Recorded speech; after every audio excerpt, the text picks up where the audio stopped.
So now I'd like to share with you that there are a lot of other places on our body that we can hula hoop besides our waist. And usually the next one that we learn and the one that's included in our program here is hula hooping on our hips. But just to give you the information so that you know, there's also hula hooping on the chest, the shoulders, the neck, above the head, on your knees, all over. I'm just going to give you a quick peek at all those positions, but today during this course, we're going to be doing hip hooping. Okay, so here's all the different positions so that you can see, and you can also see that I'm going to be doing some turning as I do that. So shoulders, neck, I can go above my head, dropping down to the shoulders again, chest hooping, waist hooping, hip hooping, which we're going to be doing next, and even hooping on our knees.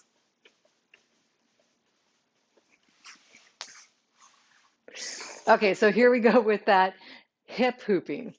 So when I hula hoop on my waist, it's obviously going around a circle in my waist. But if I put my hands on my waist like this, the hoop will be down here on my hips as it's rotating. So I know if it's actually down on my hips if I can put my hands on my waist when I'm doing it. So if I can put my hands on my waist, then I know the hoop is dropped down lower. So here's what I'm going to do to drop it down lower. I'm going to have to slow down. It's a little bit scary in the first couple of times you do it. I'm going to slow down the hoop. When I do that, it's going to start going down. And if you remember, that was a tip I talked about in the beginning. If you find that your hoop is dropping down, it means that you're probably going too slow. So I'm going to let it slow it down, let it drop to my hip, and then I'm going to speed up when it gets to the point that I want so it doesn't continue to fall down.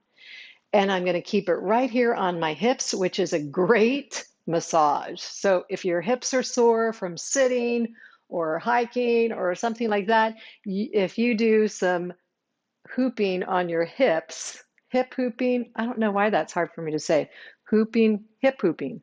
Yeah, if you do some hooping on your hips, it'll feel amazing. So let's get started. So we're going to go on the waist, and actually I'm going to spin it probably in your dominant direction, which is to the left for most people.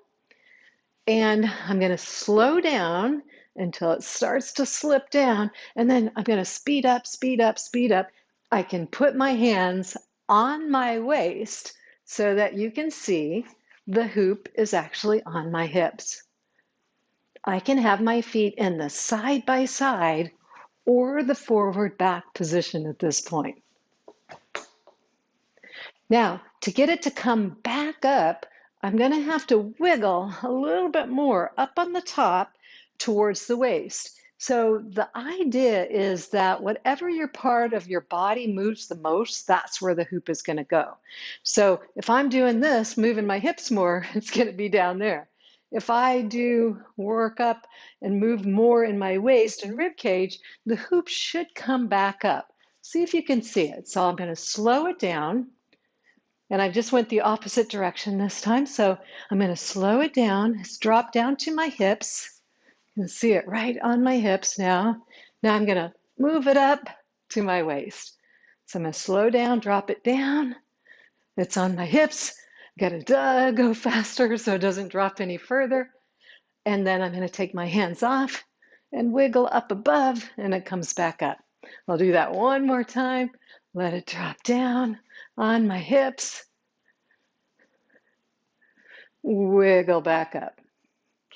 And I think this might be slightly easier for me when my feet are apart, but I can do it in either stance. So I'm going to go the opposite direction here.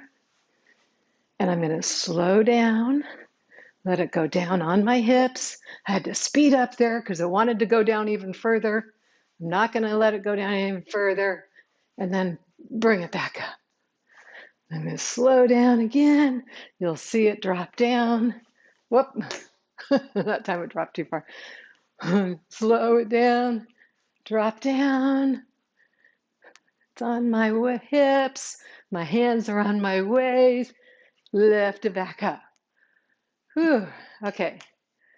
So I know you're going to get some exercise out of that one, and you might even be picking it off the floor a few times for a little extra bending, right?